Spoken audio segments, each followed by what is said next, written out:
Hi students, welcome to Karthik Chemistry channel.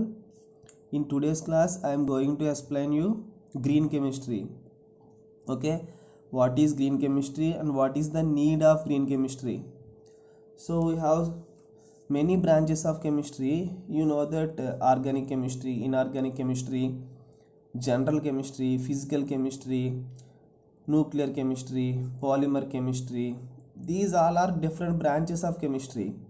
Like that, green chemistry is also one of the branch of chemistry.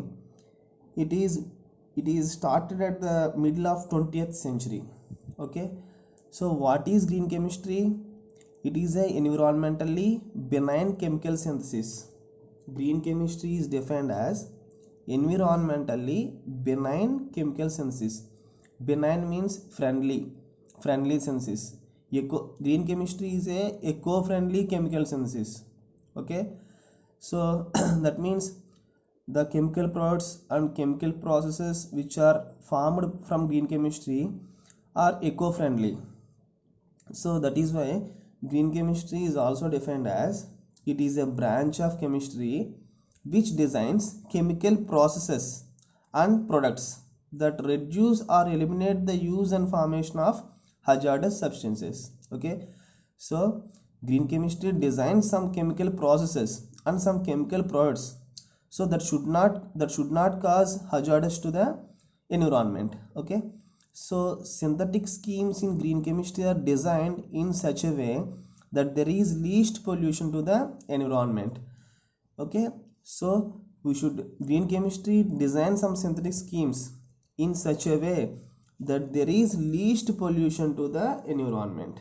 Okay, so least pollution or zero pollution to the environment. So what is the need of green chemistry? Why scientists started green chemistry at the middle of 20th century? What is the need? Okay, so see students, medical revolution was brought by chemistry through the discovery of several drugs and antibiotics. In olden days, there are no drugs and antibiotics for many diseases. Okay, so medical revolution was because of chemistry only. The medical revolution was brought. Okay, so by the discovery of several drugs and antibiotics. So because of the discovery of several drugs and antibiotics, these resulted in the increase of average life from 47 years in 1900 to 75 years in 1990s. Okay, so since then if you see the statistics of 1900, the average lifespan of human beings are 47 years. Okay, after the discovery of several drugs and antibiotics, so the average lifespan is increased to 75 years. Okay, so the medical revolution was brought by chemistry. That means the medical revolution was brought by some pharmaceutical companies and industries. Okay, so then, so if you see about food supply, the world's food supply also increased enormously due to the discovery of hybrid varieties, improved methods of farming, better seeds, use of insecticides, herbicides, and fertilizers. Okay, so when we observe in olden days, there are no hybrid varieties. Okay, there are no pesticides, herbicides, okay, and fertilizers. So by the use of better seeds, by the use of improved methods of farming, by the use of pesticides, the world's food supply is also enormously increased. Okay, so by hybrid varieties and improved methods of farming, better seeds, use of insecticides, herbicides, fertilizers, the food supply is also enormously increased. Okay, so and then the quality of life on the earth became much better due to the discovery of dyes, plastics, cosmetics, and other materials. So when we compare with our olden days, so nowadays the quality of life on the earth is much better. Okay, we are enjoying so many things like plastics, cosmetics, and other some advanced materials. Okay, in olden days there are no plastics, no cosmetics, and dyes. Okay, so because of that, the quality of life is is much better than comparing with olden days. Okay, so by the discovery of plastics, cosmetics, dyes, and some advanced materials, so our quality of life is much popular. Okay, so at the same time, the ill effects of chemistry also became pronounced, main among them being pollution of land, water, and atmosphere. Okay, so the quality of life is good comparing with olden days. The world's food supply is also enormously increased comparing with olden days. Okay, at the same time, because of the byproducts released from these industries, these plastic industries, cosmetic industries, fertilizing industries, pharmaceutical industries, so these all are polluting our land, water, and atmosphere. Okay, so at the same time, the ill effects of chemistry, so the quality of life is good because of these all, because of the products obtained from pharmaceutical industries and fertilizing industries. But at the same time, the ill effects of chemistry is also enormously increased.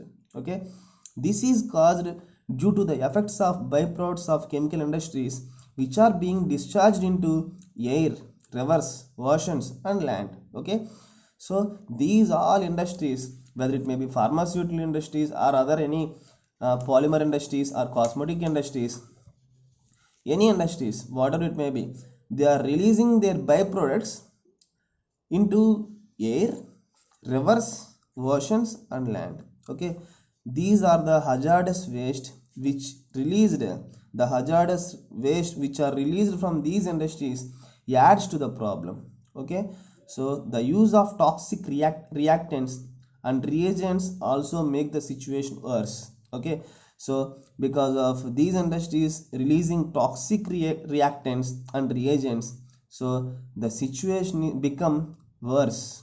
Okay, so how the pollution is reached from olden days to nowadays, the pollution is reached such a level that different governments made laws to minimize it. Different governments are made different environmental laws, different environmental acts to minimize the pollution. Okay, so because of this pollution, because of minimizing this pollution, this marked the beginning of green chemistry by the middle of 20th century. Okay, so to minimize the pollution and to minimize the byproducts which are released from pharmaceutical industries or fertilizing industries, so green chemistry is started at the middle of 20th century. Okay, so this is the need of green chemistry. What is the need of green chemistry? To minimize the byproducts which are obtained from chemical industries or other pharmaceutical industries. There is a need of green chemistry in the present situation. Okay, okay students, so what is green chemistry? Green chemistry is a branch of chemistry which designs chemical products and chemical processes in such a way that there is least pollution to the environment. Okay, so green chemistry designs chemical products. The green chemistry designs chemical processes. Which type of chemical processes? Which type of chemical products? So they should minimize the environmental pollution. Okay, so they should control the environmental pollution from the byproducts which are obtained from chemical industries. So that is the need of chemistry, and it is the definition of chemistry. So simply green chemistry designs environmentally benign chemical synthesis. Okay, always green chemistry should design environmentally benign chemical synthesis, environmentally friendly chemical synthesis. So that synthesis, because of that synthesis and because of the byproducts which are released from green synthesis, there is no environmental pollution. Okay, the environmental pollution should be 100% minimized.